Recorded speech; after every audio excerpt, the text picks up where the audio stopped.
It's the 27th of December 2016 and this is your Primetime News Bulletin. A very good evening. I'm Shane Silva. Good evening. I'm Aisha Pinto. Let's start off with a look at your headlines. Former Prime Minister Ratnasiri Wickramanayake passes away at the age of 83. Final rights to be held under state sponsorship. 2 more provincial councils reject the proposed Development Special Provisions Bill. A startling revelation by Dudley Sirisena on the rice issue. සෙල්ලම් pass වුණු වී tender එකේ වර්තමාන කතරගම බස්නායක නිලමේට එතුමාට මෝලක් දැනට නැහැ එතුමාට පොළොන්නරුවේ මෝල මම තමයි. A complaint lodged over a transaction involving textbooks which caused a loss of 132 million rupees. Former Prime Minister Ratnasiri Wickramanayake passed away today at the age of 83 at a private hospital. Ratnasiri Wickramanayake, who entered Parliament under the Lanka Samasamaja Party ticket in 1960, switched to the Sri Lanka Freedom Party in 1962. He held the portfolios of Deputy Minister of Justice and then became the Minister of Justice and later held positions of Minister of Plantation Industries and Public Administration. His political career took another turn from the Western Provincial Council. He served as Prime Minister under former President Chandrika Bandaranayake Kumaratunga and former President Mahinda Rajapaksa. He was later appointed as the Senior Vice Chairman of the Sri Lanka Freedom Party and served as Senior Advisor to President Maithripala Sirisena. President Sirisena has instructed that the funeral of the late Ratnasiri Wickramanayake be held under state sponsorship. The remains of late Prime Minister will be moved to the Parliamentary Complex at 10 a.m. tomorrow.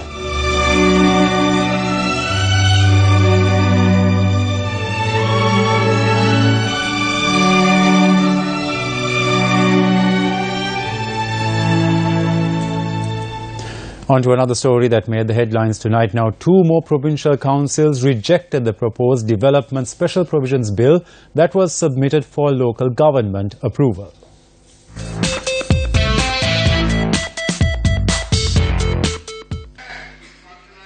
The Development Special Provisions Bill was defeated by a majority of 19 votes in the Southern Provincial Council. 33 votes were cast against, while 14 votes were cast in favour.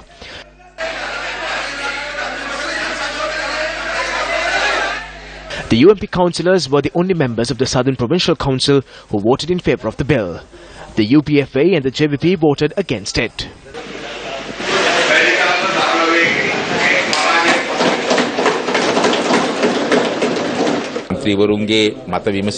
When opinions were sought, the Southern Provincial Councillors voiced the opposition to this.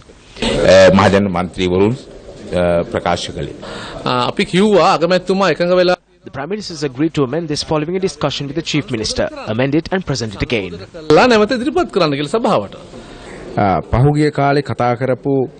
The government of Ranil Wickramasinghe under the leadership of Maithripala Sirisena is not enforcing the good governance that they spoke of before. These are persons who spoke against the centralisation of power. The government of good governance has deceived the people and we cannot agree with this path.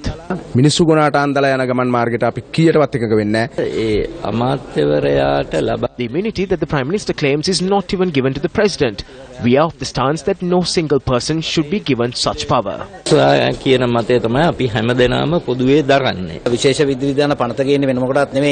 There is only one reason to bring forward this Development Special Provisions Bill. On the 7th of next month, they will sign agreements with India and China. So when these agreements are inked, they need a dictatorial environment. That is why this bill has been submitted to bring together all the powers under the Prime Minister. The Development Special Provisions Bill was defeated by a majority of 7 votes at the Sabragamba Provincial Council. 20 votes were cast against the bill, while it received only 13 votes in favour. UPFA members voted against it, while the UMP members voted for the bill. Members of the Ceylon Workers' Congress and the National Freedom Front were not present for today's council session.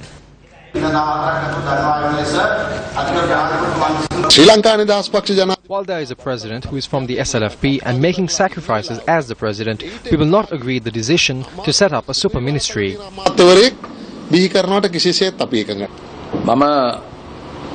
I spoke to the Chief Minister and he said, we do not need to have a debate. We have supported 5 acts. We will support this. The Chief Minister has deceived us and we as the opposition are disappointed. In the face of allegations that a super minister will be created through this bill and the provincial councils will lose powers, the Development Special Provisions Bill has been defeated in 5 provincial councils. Development Special Provisions Bill. Uva Provincial Council rejected. Northern Provincial Council rejected. North Central Provincial Council rejected. Southern Provincial Council rejected. Sabaragamuwa Provincial Council rejected. Development Special Provisions Bill rejected by a majority. United People's Freedom Alliance MP Bandula Gunawardena made a serious allegation regarding the Colombo Stock Exchange today.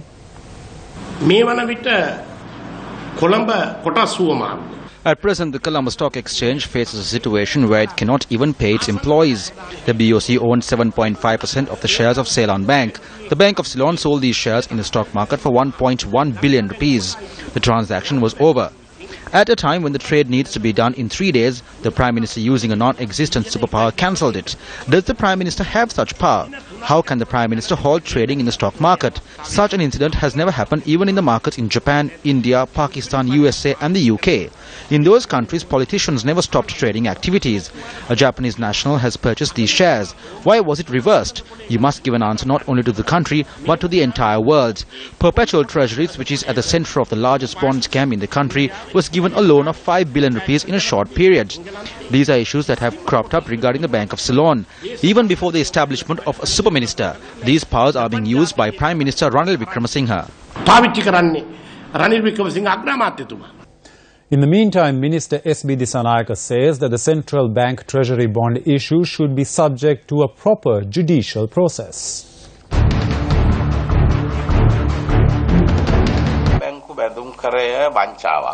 The central bank treasury bond transaction has robbed a large sum of money. They have showed the Inland Revenue Department that a total amount of 13 billion rupees was defrauded. This conspiracy took place through the former central bank governor. In our opinion, this was a racket. There should be a proper judicial process and they should be punished. If justice is not meted out through legal means, the president will take action.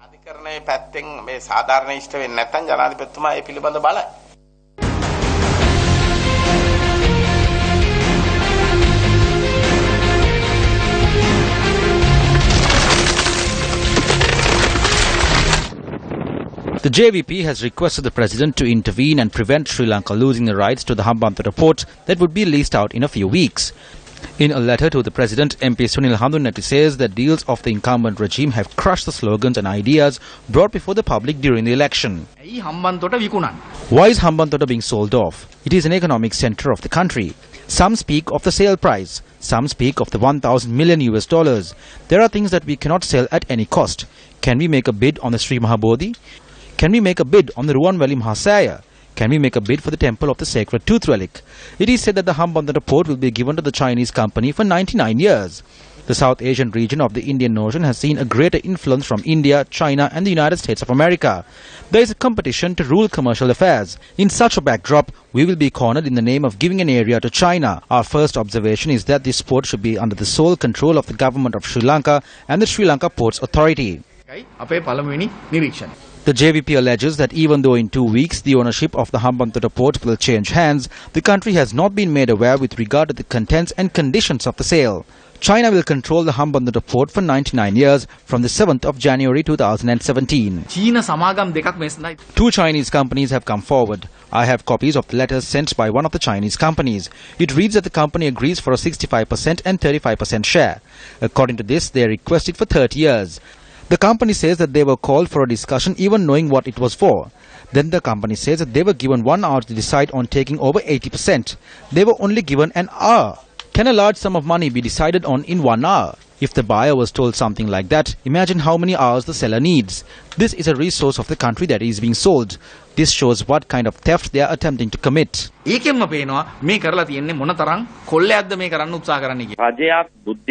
a government is operating in an intelligent manner, giving priority to the nation, what they need to do is to have 51% as state-owned and give out the remainder to China or any other country in order to cover the losses. It should be done in a respectful manner that protects the reputation and respect of the country. When one particular country is given priority in an ad hoc manner, there is a high possibility for other countries to turn for. Therefore, for reaching such arbitrary agreements which put national security at risk, and selling off the port in this manner can be termed as the most immoral act done by good governance. අශීලාචාර ක්‍රියාවක් හැටියට අපි දකිනවා.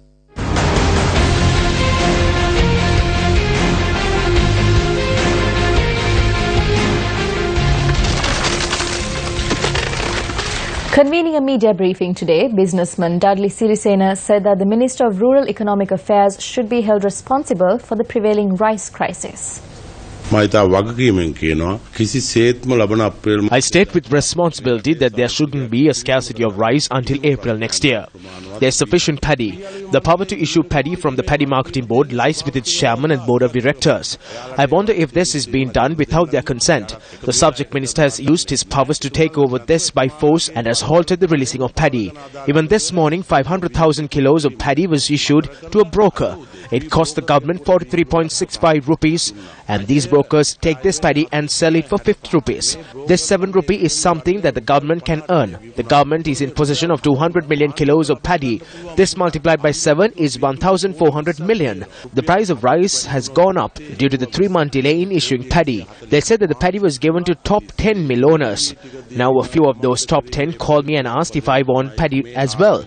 Paddy which was purchased at 43.65 rupees and to be sold at 50 rupees. The first paddy tender of the Paddy Marketing Board of the government was passed and granted to the Katuragama Basnayaka Nilame, and he does not have a paddy mill at the moment. I purchased the paddy mill that was owned by him in Polonnaruwa. Someone asked me if I spoke to the president. Then I realized that this president is not someone who speaks to his brothers before taking decisions. The Ceylon Teacher Services Union claims that the government suffered a loss of 132 million rupees due to the decision to print school textbooks on synthetic paper. The Ceylon Teacher Services Union filed a complaint with the Anti-Corruption Committee Secretariat today, calling for an investigation into the alleged fraud which has taken place during the printing of school books.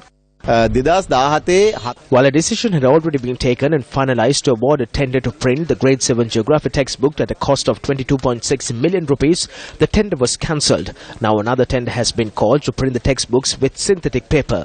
This has not received the approval of the technical committee. We would like to ask Minister Akhileviraj Karyavasam which country has printed textbooks using synthetic paper, because even we tried to find out how it can be done. The contract to bring down synthetic paper to the country is being handled by the Prime Minister's nephew, so this is why the textbooks are being printed with synthetic paper, to give him the business. We believe that an investigation will be conducted in this regard and facts will be revealed to the country.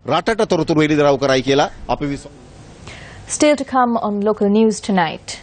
9 lives claimed in motor accidents during the past 24 hours.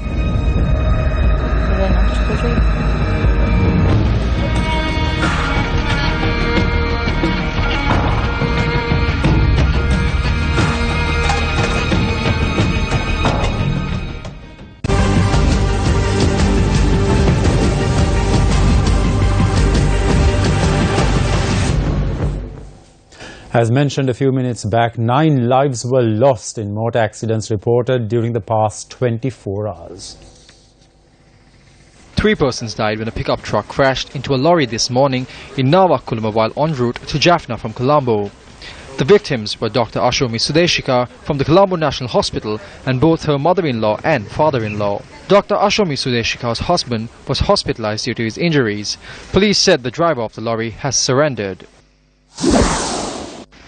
Around 800 meters from this area, a small lorry plunged into a tank from the A9 road.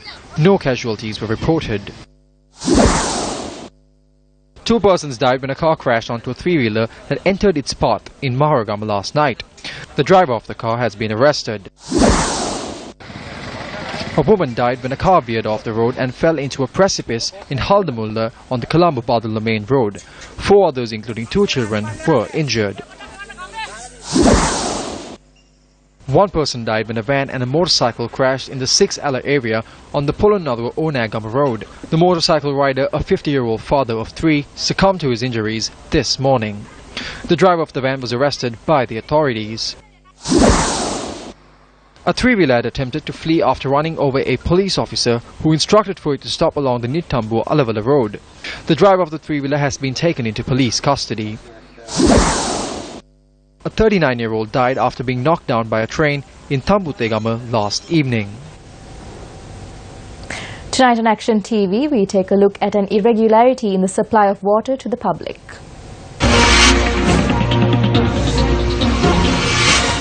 The most successful project implemented by the National Water Supply and Drainage Board in the recent past was the drinking water project in the Ampara district. The first stage of this three-stage project saw the setting up of a deep water well and pump house close to the Konduwattuwanu reservoir. The second stage of this project included the supplying of drinking water to the Ampara town and the coastal area. Since its inception, the supplying of water took place around the clock without any disturbance.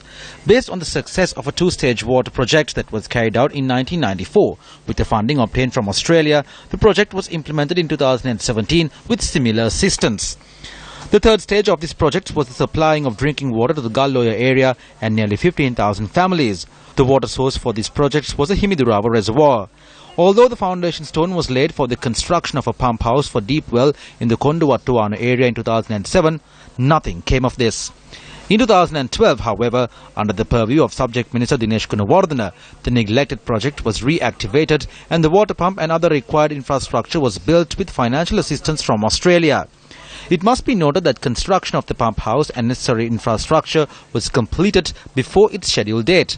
However, the people of the area were not able to benefit from this. 6 water towers that were to be erected to provide water to the people of the area have not been completed for more than a year now. The contract to build these water towers had been obtained by certain senior executives of the National Water Supply and Drainage Board under the guise of a private firm. It is revealed that the contractor has been paid more than half of the 60 million rupees of the contract for the construction of the water towers, and the National Water Supply and Drainage Board have come up with an innovative plan to hide over the shortcoming of the supply of water to its true beneficiaries. This is none other than to provide water to the people from the deep water well via the pipe system that was set up to provide water to the water towers. What is happening now is that they are using a bypass system to provide water to these people. We can only obtain water from these pipes during few hours each day. After that, all we hear is a noise of air passing through when we open the taps. It's been about 6 or 7 months since we paid for the supply of water. We have paid money after obtaining it at an interest. All we ask for is to provide water to us soon. Is it public service for the certain members of the National Water Supply and Drainage Board to cover up for the errant contractors who have not completed the construction of the water towers, resulting in certain sections of the public not receiving water and receiving air instead, while another section of the public receiving nothing after having pawned their jewellery? Minister of Water Supply, this is over to you.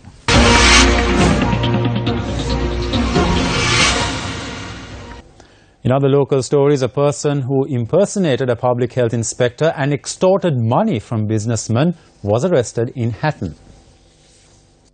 The suspect had visited several restaurants and eateries in the Hatton town last evening, impersonating a public health inspector. Businessmen who were suspicious of his actions had tipped off the Hatton municipality.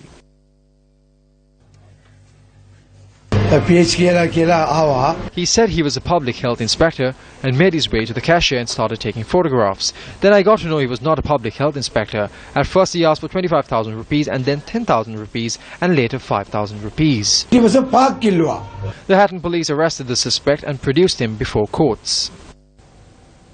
The foundation stone was laid to a new Udagamania project under the Samata 7 housing program implemented by the Ministry of Housing and Construction. The foundation stone for the 75th Udagamania in the Tissapura area in Tissamarama Hambantota was laid by the Minister of Housing and Construction Sajith Premadasa. This is the 223rd project of the Samata 7 housing program that is in effect island-wide. The new Udagamania was named Sen Patisera Puttabaya. A number of MPs from our opponent party have gone to a place of worship to seek the aids of the gods. When you engage in such religious activities, your intentions should be pure. But if you worship God based on false and fake reasons, you will have to pay consequences in return. We will not take the lands where people cultivate to earn a living to build industries. What we are planning on doing is to establish an international forum for Chinese investments and provide employment opportunities to people. Eastern Provincial Councillor Govindan Karunaharan today criticised the attempt made by the chairman of the Batticaloa District Development Committee, Amir Ali, to file an injunction against the media.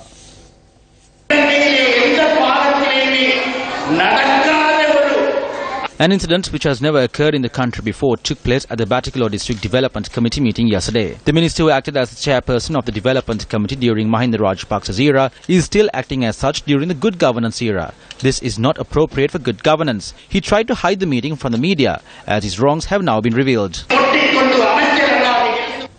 The final rites of Dr. Milina Sumatipala, the chairperson of the Sumati Group, who passed away last evening, will be held on Thursday. Politicians and artists gathered in their numbers at the residence of late Dr. Milina Sumatipala in Punchi Barala. Dr. Milina Sumatipala was the first lady to be elected as president of the All Ceylon Buddhist Congress and is the mother of Deputy Speaker Tilanga Sumatipala.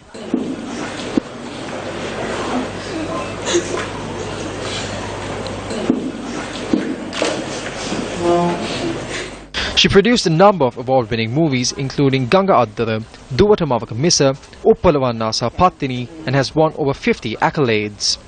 Dr. Milina Sumatipala, who was a well-known and respected philanthropist, died at the age of 81. And that's a wrap of your Primetime News. I'm Aishwarya Pinto. And I'm Shen Silva. Take care and good night.